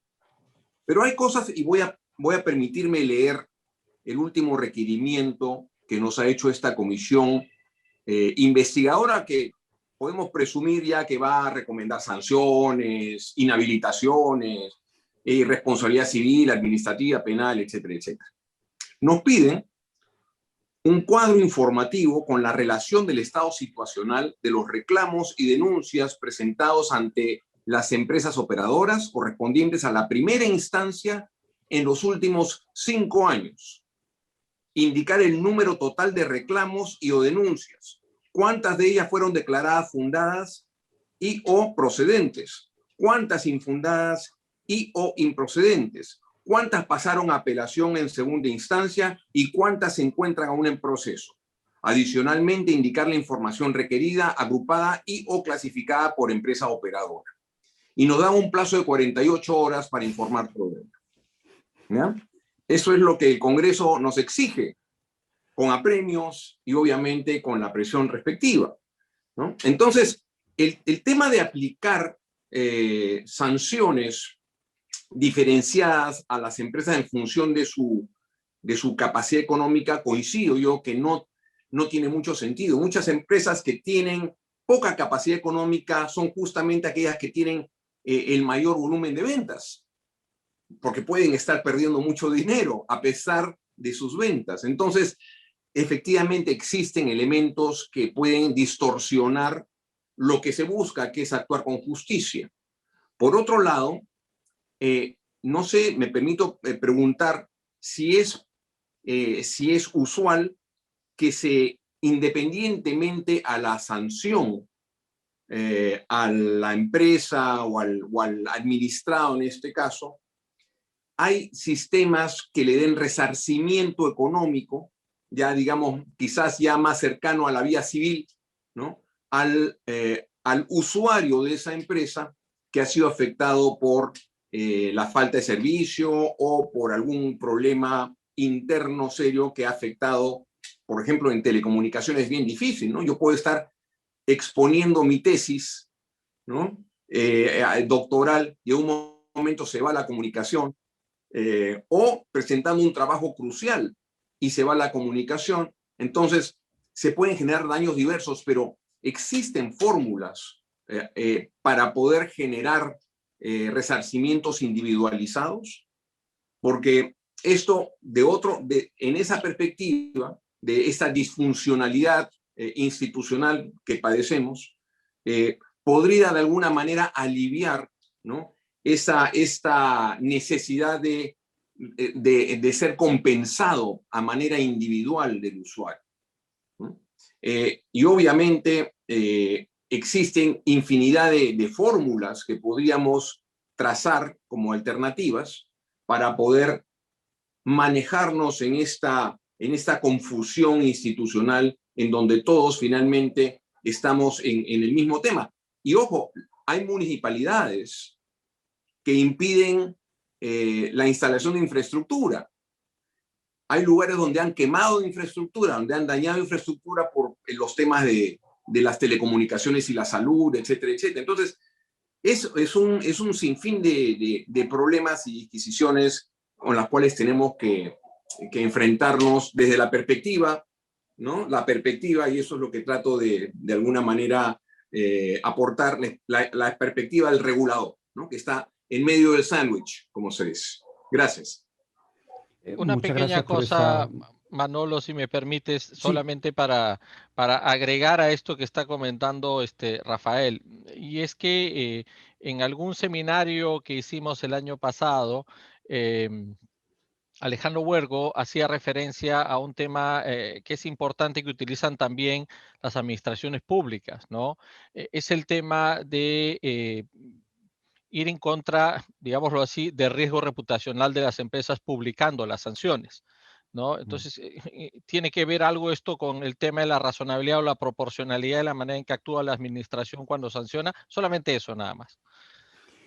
Muchas gracias al presidente de Osistel, porque la verdad es que aporta la visión práctica que siempre es útil para cualquier construcción. Evidentemente, construcciones teóricas sin tener en cuenta después su aplicación resultan inútiles. En el derecho español existe como posibilidad general, poco utilizada, pero existe como posibilidad general, atendiendo a la pregunta que se me ha hecho, que en el propio procedimiento sancionador se acuerde el resarcimiento individual de las responsabilidades que haya podido tener el sujeto infractor. O sea, que se dé esa satisfacción a ese cliente de telefonía insatisfecho. Eso está previsto en el ordenamiento español. También en el peruano. En el peruano está previsto en diversas normativas como criterio atenuante, si se ha satisfecho, se ha repuesto la situación a su estado originario, si se han indemnizado los daños y perjuicios ocasionados. En el derecho peruano se prevé como atenuante, y en algún caso, que yo ya lo tengo más discutido, ya lo hemos discutido varias veces en distintos foros, incluso como eximente, ¿no? Incluso como eximente. Por tanto, es una vía. Lo que pasa es que yo reconozco que es una vía muy compleja, que hay que andar con mucho cuidado por ese camino, porque significa convertir a la administración casi en juez de lo civil. es que entonces la administración es la que va a resolver conflictos entre particulares y es la que va a dictar como especie de sentencias de responsabilidad civil y de reparación de daños. Y yo no creo que ese sea el papel de la administración, salvo en ciertos ámbitos donde existan unos especiales intereses públicos que deban protegerse. Creo que, por ejemplo, en consumo sí, en protección del consumidor sí, es un ámbito donde creo que la administración, por la propia pequeña cuantía, ¿no?, de todas esas indemnizaciones que haría que los particulares, los consumidores no acudieran a los tribunales, pues sí creo que ahí podría tener un papel más activo la administración. Creo que también en ciertos temas de telecomunicaciones, pues efectivamente podría ser otro sector donde la administración pudiera desempeñar ese papel, pero ya de ahí a trasladarlo a todos los ámbitos, aunque repito, la legislación general española lo prevé, podría ser aplicable en cualquier ámbito, ¿no?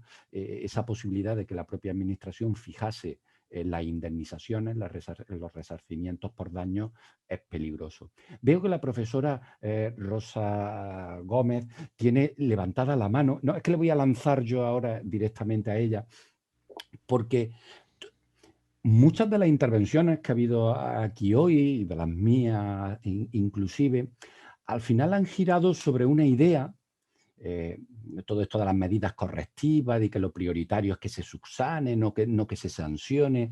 Todo ello al final gira una idea sobre la que ella ha publicado su tesis doctoral, que es, a fin de cuentas, si la potestad sancionadora es de obligado ejercicio por parte de la administración o es una potestad sancionadora donde yo tengo un margen de discrecionalidad a la hora de ver si sanciono o no sanciono. Ayer, precisamente, en el curso que daba en la segunda especialidad, hablábamos de algunas cosas, de esto de las medidas correctivas, y veíamos, oiga, es que la infracción la ha cometido.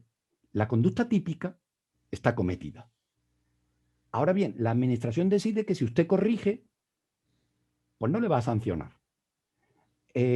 Porque lo considera mejor para el interés público, más satisfactorio. Muy bien, pero entonces de lo que estamos hablando, y ahí le lanzo entonces a ella esa cuestión, de lo que estamos hablando es de otra cosa, es que entonces tenemos que reconocer que la potestad sancionadora se rige también por criterios de oportunidad, no solamente por criterios de legalidad.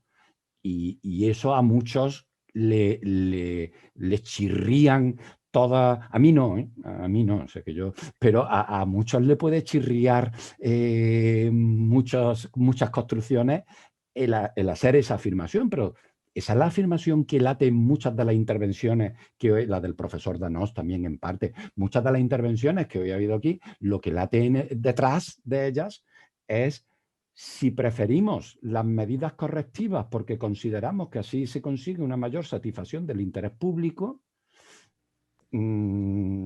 indirectamente lo que usted me está diciendo, por tanto, que la potestad sancionadora se ejerce con criterios de oportunidad, no exclusivamente con criterios de legalidad, ¿no? Y eso hoy ha sido un hilo conductor en muchas de las intervenciones que se han hecho. Simplemente era eso, como había pedido la palabra, pues yo le lanzaba también a ella ahí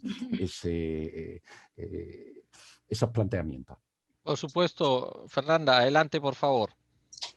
Muchas gracias, Diego, por la palabra, y muchas gracias, Manuel, por la excelente presentación tan provocativa, muy interesante. Bueno, al efecto tengo unas notas acá, hay varios puntos que me gustaría pronunciarme claramente en el más breve tiempo. Efectivamente, yo creo que acá el punto central de la discusión radica en el tema de la discrecionalidad. Si entendemos que hay discrecionalidad en el ejercicio de la potestad sancionatoria o no. Y el tema de la oportunidad es una de las etapas, por lo menos, en las cuales yo reconozco y soy de la idea de que sí hay discrecionalidad. Porque efectivamente la administración lamentablemente no puede llegar a todo, salvo que tenga inteligencia artificial incorporada, porque de otra forma no es posible llegar a todos los momentos y capturar a todos los infractores. Entonces, mientras no existan las máquinas, creo yo que la discrecionalidad está en el inicio, en la oportunidad. Y luego, posteriormente, también lo vemos en el tema de la determinación de las sanciones. Yo creo que una de las principales dificultades que tuve con mi tesis cuando llegué a España, precisamente, era esta afirmación: existe discrecionalidad al momento de determinar la sanción. Se recuerda que aquí Luciano Parejo me decía, no, lo que pasa es que allí hay horquillas y tenemos criterios que brindan objetividad. Y yo decía, bueno, pero tenemos criterios tal como el que tú has expuesto ahora, la capacidad económica, pero es un criterio que igualmente es abierto, que no entrega un número exacto, ya sea para la multa, si pensamos en penas pecuniarias, pero también hay sanciones que son, por ejemplo, tiempo, vale decir, está inhabilitado para ejercer esta actividad durante hasta 5 años. ¿Y cómo graduamos esos 5 años? La capacidad económica no me dice el número exacto, no me dice 3 años y un día, 3 años, un día, 5 segundos, 5 minutos, eso no está. Y por lo mismo, la idea que tú propones con incorporar o cambiar acá el criterio de capacidad económica por volúmenes de venta me parece interesante, pero creo que se puede entender en la capacidad económica, porque la capacidad económica puede tener como uno de los subelementos el volumen de venta. También hay que preguntarnos cuándo nosotros vamos a calcular el volumen de venta, al momento que se cometió la infracción, cuando se descubrió la infracción o cuando se sancionó la infracción. O sea, y nuevamente tenemos otros criterios que incorporar. Luego, el tamaño económico, por lo menos en nuestro ordenamiento, se ha considerado, el tamaño económico que va vinculado también con un tema tributario. ¿Cuánta facturación tiene anualmente la empresa? Luego también la capacidad de pago que tiene la empresa, y si bien yo entiendo que tú también hiciste la prevención al comienzo, en orden a que estamos pensando solamente en personas jurídicas, creo que resulta relevante también que los sistemas sancionatorios también afectan a las personas naturales, y creo que el tema de la crisis sanitaria lo ha dejado más que en evidencia. El tema de la crisis sanitaria, todos somos potenciales infractores, y creo que es interesante considerar la capacidad económica de los infractores, personas jurídicas o personas naturales, para el momento de determinar la sanción, porque así tanto como va a la alza, también va a la baja. Creo que sería sumamente pernicioso para una persona que ha perdido el trabajo, que está enfermo en un hospital con COVID, además concursar en la infracción administrativa. Entonces, creo que es un criterio que puede ser transversal, pero que claramente hay que acotarlo aún más, porque entran otra serie de elementos de la praxis que es necesario capturar. Y ahí lo vinculo con el siguiente tema, los riesgos de cerrar este criterio. Nuestro ordenamiento jurídico, a diferencia de lo que ocurre en España y a diferencia de lo que ocurre en Perú, es ordenamiento que miro mucho porque tiene una abundante regulación en este aspecto, nosotros no tenemos ese avance que ustedes tienen. Nosotros en la legislación sectorial, en cada caso se van regulando, y en algún momento se dispuso que la capacidad económica va a ser un criterio y se cortó y pegó en las siguientes regulaciones. La mayoría de las regulaciones actuales lo tienen, pero el punto es que han llegado sistemas o ámbitos sectoriales, como ocurre en medio ambiente, que han dicho, bueno, como es tan amplio la capacidad económica, lo vamos a limitar. Y vamos a crear una guía que es un acto administrativo que no genera efecto vinculante, sí vincula al servicio para efecto de determinar la sanción, y vamos a establecer una fórmula económica, cómo vamos a calcular. ¿Y cuál ha sido el problema? Primero, que se tarifica la sanción, y por lo tanto la empresa lo asume a costo. Vale, si yo calculo acá con esta fórmula, el costo de infringir es tal. Bueno, pero la ganancia que yo obtengo con la infracción es tal, entonces yo la tarifico, por una parte. Y por otra parte, ha generado un problema de control. Porque ¿qué pasa? Cuando el juez revisa la sanción y si ve que el cálculo de la multa está mal hecho, conforme a esa fórmula que se ha autoimpuesto a la administración para autorregularse, le dice, oiga, pero vale, aquí le faltó un 0,5, no calculó este factor, no consideró este criterio, entonces se echa abajo la sanción porque usted mismo, que se autorreguló, sin yo decírselo, sin estar en la ley, usted tiene que ser consecuente con su regulación. Entonces creo que se generan esos riesgos. Y finalmente, con lo último que se comentaba sobre la compensación, es un elemento que tampoco nosotros lo tenemos incorporado, y que claro, yo coincido con que las personas no ven la justicia que se hace. La empresa me cortó el suministro eléctrico, no tuve agua por un mes, y en qué momento sancionan a la empresa. Lo que se han establecido son sistemas de compensación también, que van por cuerdas separadas. Una cosa es la sanción y otra es la compensación, pero también creo yo que es otro elemento que aun cuando no esté regulado se debería considerar para la determinación de la sanción, como podría ser cuánto me demoré en reparar a las víctimas o los afectados, si entregué compensaciones voluntarias, en qué consistieron. Entonces, claro, yo creo que eso ayuda quizás no a eximir, de la responsabilidad, pero quizás sí a considerarlo como un factor que atenúe eventualmente la medida que se va a imponer. Y con esto ya no sigo más, porque es un tema que, bueno, sinceramente me fascina mucho, claramente es mi tesis doctoral, así que podría hablar mucho de esto, y agradezco nuevamente a Diego la instancia y a todo el equipo de la universidad por hacerlo y por hacerme partícipe, y también por escucharte, Manuel, que siempre es una... El placer es mío.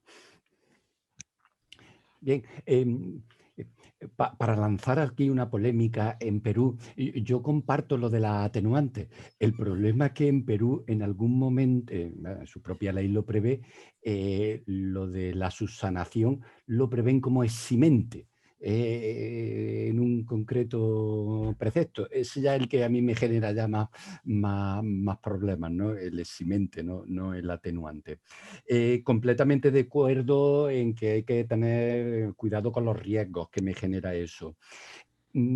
Completamente de acuerdo también que en mi opinión creo que el planteamiento es distinto para las personas físicas que para las personas jurídicas. Y por tanto, a lo mejor se me puede sacar, pero bueno, ¿cómo podemos tener una regla del derecho administrativo sancionador que discrimine?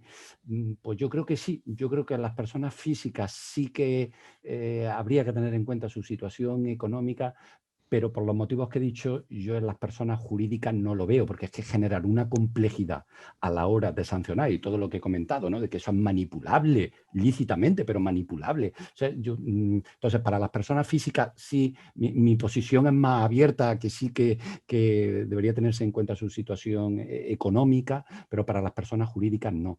Y efectivamente, el volumen de ventas puede considerarse, o el volumen de negocio, como un elemento de esa situación económica. El problema es que hablar de situación económica no es igual que hablar de volumen de venta, con lo cual si el legislador dice volumen de venta, yo creo que eso sí tiene grandes ventajas, o por lo menos no tiene los inconvenientes que tiene hablar de situación económica, y si habla de situación económica es meterse en un lodazal importantísimo con todo eso, ya que si ahora establezco criterios que tengo en cuenta para ver el volumen de la situación económica que no tengo en cuenta, yo no lo recomiendo. Y en mi trabajo, aquí no lo he podido exponer, pero aprovecho porque una de las preguntas, una de las reflexiones que ha hecho muy acertada va en esa línea. Yo digo, oiga, si se establece como criterio el volumen de ventas o el volumen de negocio, para respetar el principio de tipicidad hay que regular algunas cosas más. Entre ellas, ¿cuándo? ¿En qué momento temporal se tiene en cuenta ese volumen de ventas? Porque en España encontramos de todo. Unos dicen en el año en el que se comete la infracción, otros dicen en el año inmediatamente anterior en el que se cometió la infracción, ¿vale? A mí me parece más razonable quizás el del año inmediatamente anterior por simplicidad administrativa, porque claro, es que el presupuesto tiene que estar, las cuentas tienen que estar liquidadas.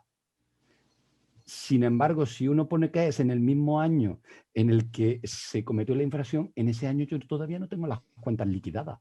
Yo no puedo, la administración no puede acceder a ese dato. Entonces, aunque a uno le pudiera parecer más razonable el de en el momento en que se produce la infracción, ¿no? El que es viable, desde mi punto de vista, es en el año anterior, inmediatamente anterior en el que se comete la infracción, porque en ese año tengo las cuentas liquidadas. Uno puede decir, pues eso no es razonable, porque es que el año siguiente ha podido ser catastrófico y es cuando verdaderamente se ha cometido la infracción, pero es por viabilidad administrativa. Si yo, es que ese año no tengo ese dato, porque ese dato se liquida en las cuentas anuales. Y como las cuentas anuales no han sido liquidadas porque no han sido hechas, porque no tiene el deber de hacer esas cuentas, ¿cómo lo voy a tener? ¿No? Entonces, yo en mi trabajo argumento que hay que regularse varias cosas y además, si hablamos de volumen de ventas, hablamos de volumen de ventas neto, bruto, también hay que aclarar eso, porque en España ha dado problemas si el volumen de ventas es el bruto o el neto. Entonces, hay que regular algunos aspectos para dar seguridad jurídica, para respetar el principio de tipicidad, ¿no? Muchas gracias, Fernanda, por tu intervención y por supuesto, Manuel, por la respuesta. Tenemos tiempo para una pregunta más y había levantado la mano el profesor Huapaya. Ahora sí, aquí que hablaste de atenuantes y eximentes, hay que tener cuidado porque hay que ver con qué perfil nos va a responder Ramón. O sea, si con el perfil académico o probablemente con un perfil más privatista. Entonces, En le cualquier pedimos por caso, favor sea el que nos perfil que precise sea, es un perfil cuál es el perfil. magnífico. Ramón, activa el vídeo, que te vea, que no te veo, no sé. Aquí está Clandestino, Ramón, Ramón. un Aquí saludo muy estamos, grande. Un saludo querido muy Clandestino. profesor, grande. querido Manolo, y enseñándole acá que, bueno, mis colegas que son muy Pero Ramón, ahorrativos, ¿cómo es que ya tienes el mis libro? colegas, sí, mis colegas que son ahorrativos no invierten digamos, en la Ahí, formación jurídica. Yo sí. ya se ha agotado la primera edición, ¿eh? Se ha agotado ya la primera edición, ya han tenido que está hacer una buenísimo, reimpresión. Pero que está conste que estamos buenísimo. intentando conseguir los ejemplares. A ver, Ramón, un placer, un placer. No, por favor, gracias a usted, don Manuel, y la verdad es que siempre es un gusto escucharlo. No, la verdad es que sí, definitivamente es muy interesante. Yo quería resaltar un tema justamente recogiendo un poco lo que había señalado Rosa, la verdad lo felicito por la exposición y por el trabajo que está magnífico, pero hay un tema que digamos, dos comentarios puntuales, ¿no? No he escuchado entre mis colegas señalar, o sea, todos conocen perfectamente el derecho sectorial, estamos frente a grandes especialistas que lo manejan, pero en el ámbito municipal, aquí hay todo un tema bien importante porque normalmente, y eso lo conocemos también todos, las municipalidades han objetivizado el valor de multa. Entonces, por ejemplo, hay municipalidades que cobran, por ejemplo, es infracción rara, pero por ejemplo, por darle de comer a las palomas cobran 0.20% de una UIT, que son más o menos 880 soles, lo cual refleja más o menos unos $250, por ejemplo, por darle multa darle de comer a las palomas. O por ejemplo, municipalidades en otros distritos que cobran una OIT, por ejemplo, digamos, por ejemplo, por hacer ruidos, por ejemplo. Entonces, que son, digamos, 4.400 soles, algo de 1.000, digamos, 1.200, $1.300. Entonces, es, digamos, bastante sintomático ver, digamos, que hay lugares donde no les interesa la ley de procedimiento y el principio de razonabilidad porque simplemente han objetivado todo con un criterio tributario, un criterio recaudador. Digamos que la multa es un instrumento más de recaudación. Y hay que preocuparse desde el punto de vista jurídico porque todo el mundo dice, bueno, así se hace siempre, así se ha hecho siempre. Entonces, esa no es una respuesta jurídica, ¿no? Digamos, la respuesta jurídica acá es, ¿cuál es el tema, digamos, para poder eliminar eso? Porque lamentablemente no vemos que el Tribunal Constitucional o la Corte Suprema jamás, digamos, haya anulado, digamos, alguna ordenanza, ¿no? Digamos, o inaplicado una ordenanza que establezca ese tipo, digamos, de multas que no tiene un correlato con la proporcionalidad, por ejemplo. Y como les digo, el tema de que siempre se ha hecho así no es una razón jurídica, ojo. Y luego, otro tema interesante quería consultarle, que me pareció bien interesante, y rescato lo que decía Rosita, es que está el tema de lo que es la alternativa, ¿no? Porque yo sí considero que en algunos casos, y algunos organismos reguladores lo hacen, que en lugar de iniciar un sancionador, optan por la correctiva, por ejemplo. Es decir, prefiero poner la correctiva. Ahora, eso tiene un lado malo y un lado bueno. Porque un lado positivo puede decir, bueno, en verdad la finalidad es no punir, sino prefiero el restablecimiento de la legalidad. Pero a veces pasa también, y eso también está en la casuística, es que a veces una infracción que puede ser leve, por ejemplo, en lugar de iniciar el sancionador, se pone una correctiva. Y la correctiva, digamos, no se cumple en el plazo, a veces demasiado brevísimo que da el regulador, y por ejemplo se inicia un sancionador, pero ya no por la leve, sino por incumplir el mandato correctivo, que es una infracción grave, por ejemplo, y que duplica o triplica el nivel de multa, por ejemplo. Entonces, eso me parece interesante, digamos, trasladarlo para usted que conoce el derecho peruano, el que además tanto ya no está en el PCE y tiene, digamos, además la amabilidad de estudiar también nuestro derecho. Entonces, esas dos inquietudes le quería trasladar un poco, digamos, y saludándolo por la magnífica intervención y además por todos los colegas también que me han precedido, que han dado muy interesantes y magníficos aportes también. Gracias, don Manolo, y un gran abrazo hasta allá. Muchas gracias, Ramón. Si me permites, Manuel, una pequeña cosa nada más. Voy a darle la palabra a Ricardo Salazar porque tenemos el tiempo ya casi vencido para que las dos intervenciones se den previamente a la tuya final. Y queda absolutamente claro que Ramón ha asumido una posición casi pro empresa, ¿no? Así que por esas consultas no te olvides de pasarle tu nómina. No sé qué dice Jorge. Asumimos, doctores, asumimos. Cuidado que hay dos Ramón, ¿eh? No hay uno. Ahí hay dos Ramones, por eso siempre, ¿no? El académico y el profesional. Sí, acá ha venido el profesional. Nos hemos dado cuenta todos. Estamos en academia. Adelante, Ricardo. Sí, Manuel, felicitaciones por tu intervención extraordinaria, porque abre muchas vetas de reflexión, igual la intervención de Rosita. Yo, por experiencia personal, al participar en órganos que se imponen sanciones, a veces nos hemos enfrentado a situaciones como la siguiente, ¿no? Que aplicando una fórmula matemática desarrollada por economistas, básicamente, te enfrentas a una situación en la que tienes una empresa muy grande y que esa infracción implica un determinado monto de multa. Y ahí nomás, el siguiente expediente es en la misma infracción, pero por una empresa mucho más pequeña, que ya sabes que con esa multa simplemente va a desaparecer, porque va a desaparecer. Y el dilema es qué aplicar en ese momento, porque se evidencia que el resultado no va a ser el mismo en los dos casos. O sea, en un caso simplemente para la empresa grande era una cosquillita, ¿no? Se le estaba haciendo una cosquilla, un rasguñito, ¿no? Y podía seguir haciendo eso y no pasaba nada. En cambio, sabías que la otra empresa simplemente desaparecía. En otras circunstancias igual ha sido al revés el tema. Entonces, se han presentado situaciones como las que has descrito, los supuestos como los que has descrito, y creo que mucho depende de las características del escenario donde se va a aplicar la facultad sancionadora, o eventualmente alternativas como la reparación, o eventualmente, digamos, cambios de actitud. O sea, creo que va a depender mucho del escenario en que se está para ver cuál es el régimen mejor o la combinación mejor. Yo creo que la autoridad lo que debe tener es un conjunto de instrumentos, de herramientas, confiar, por supuesto, en la capacidad y en la honestidad que tenga al momento de aplicar, porque siempre hay el riesgo de corrupción y que pueda las facultades discrecionales malutilizarlas, pero habría que ir viendo que también, digamos, hay ciertos criterios que debes tenerlos en cuenta, porque si no, vas generando más daño que beneficio para la comunidad finalmente. Yo creo que habría que ver por cada tipo de escenario, cada tipo de actividad, por ejemplo. Ahí tiene, por ejemplo, a Rafael mostrando lo que vive él en el día a día, las opiniones de Jorge, igual en lo suyo. O sea, cada uno tiene un escenario en el cual ha visto el tema. Lo municipal también es otro escenario. Y ahí el comportamiento de los actores, cómo efectivamente se producen los incumplimientos, cuál es el comportamiento real de si van a cumplir o no van a cumplir una sanción, o la van a eludir, etcétera.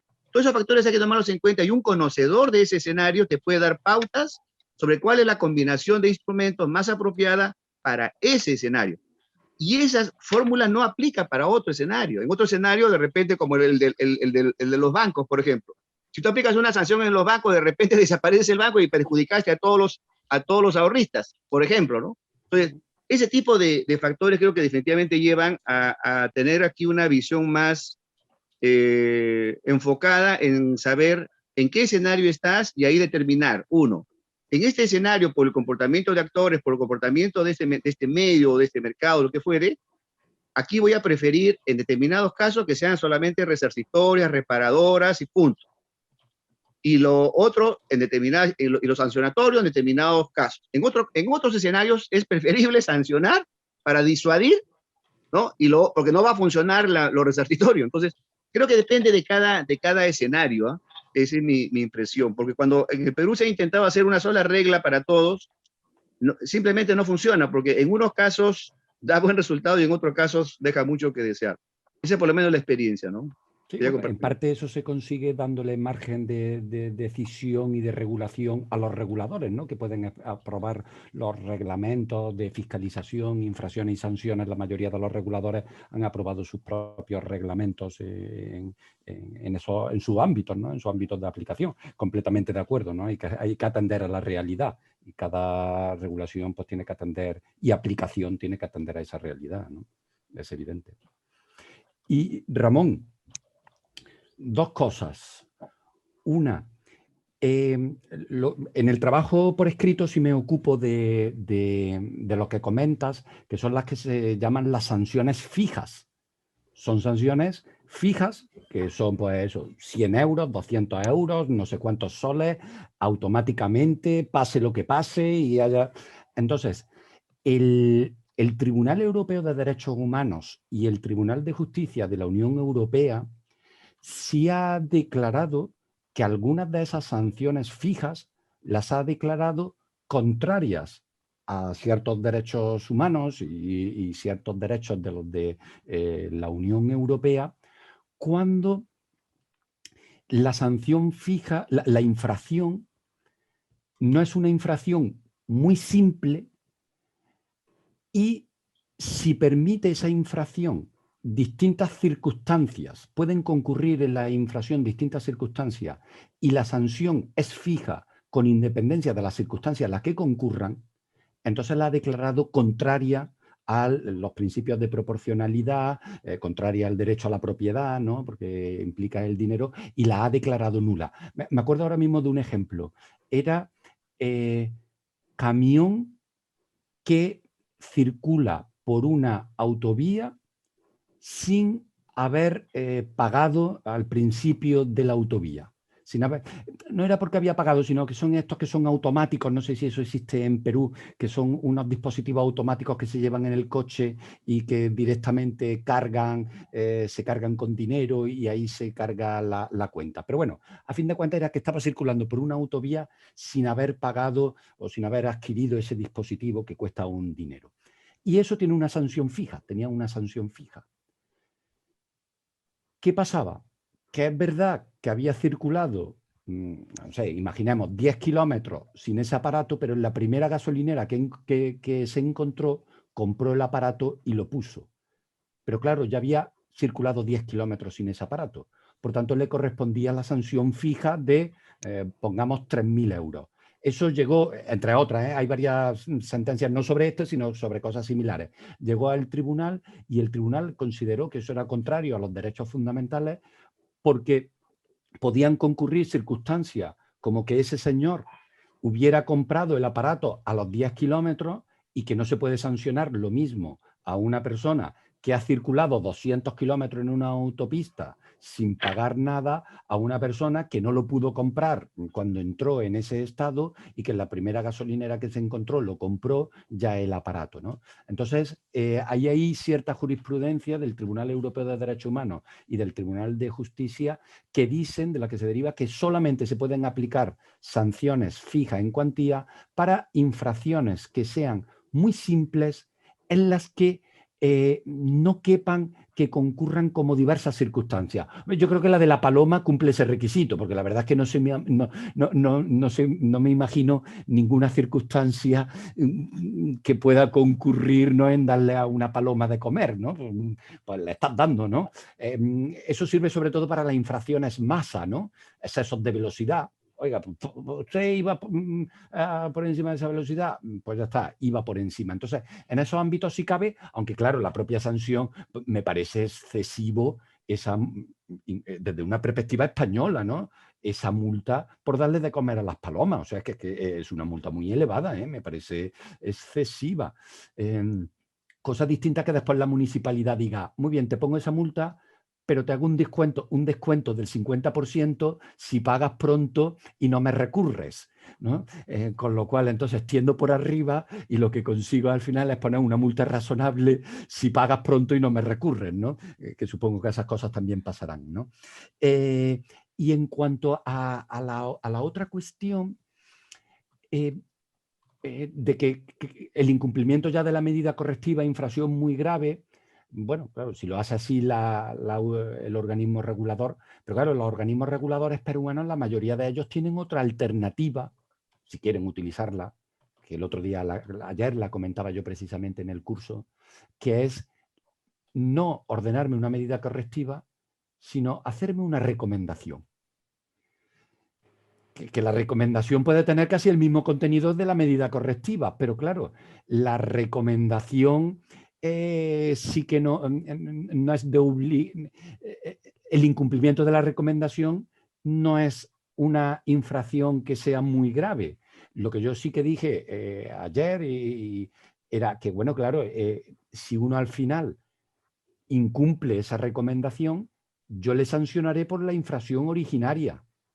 Pero como ha incumplido la recomendación, yo posiblemente lo que sí pueda apreciar a la hora de determinar la sanción es que hay dolo. No me podrá alegar, no, yo es que no lo sabía. No, usted lo sabía, porque yo le hice la recomendación de que subsanara, no me puede decir que no lo sabía, o que usted, lo que no me podrá alegar nunca es culpa, sino que la conducta, entonces, la administración la puede calificar como dolosa porque le ha recomendado, ¿no? Yo creo que sería a lo mejor un instrumento, bueno, como ha dicho muy bien Ricardo Salazar, los organismos reguladores, lo importante es que tengan instrumentos y en función de las circunstancias del caso, pues que puedan utilizar unos instrumentos u otros, ¿no? Y aquí, aparte del instrumento de las medidas correctivas en sentido estricto, aquellas que son órdenes de hacer algo, está también el instrumento de las recomendaciones, que se lo prevé la mayoría de la legislación sectorial peruana, ¿no? Prevé esa posibilidad de las recomendaciones, porque tiene una flexibilidad con su... evidentemente, no procede una recomendación si aquello es gravísimo, ¿no? Si aquello es gravísimo tendré que dictar una orden, pero si aquello no es gravísimo, yo creo que con una recomendación puedo satisfacer los intereses públicos, pues puedo jugar con eso. Y me callo ya para no pasarme más en el tiempo. Perdón. Muchísimas gracias, Manuel, por tu intervención, por supuesto, por lo que nosotros hemos podido intercambiar en el seminario y por esa siempre loable disposición que tienes para compartir con todos nosotros, ¿no? Y la verdad es que muy reconocidos porque como todos hemos puesto o tenemos muy claro, conoces muy bien nuestro ordenamiento jurídico, ¿no? O te esfuerzas muchísimo en tener elementos para conocerlo cada vez más y eso para nosotros es muy significativo, ¿no? Así que todos te agradecemos muchísimo por tu tiempo y por haber estado con nosotros en el seminario, bueno, en esta tarde y ya noche española. Así que muchísimas gracias y gracias también por la destacada participación que tienes en nuestro programa de segunda especialidad.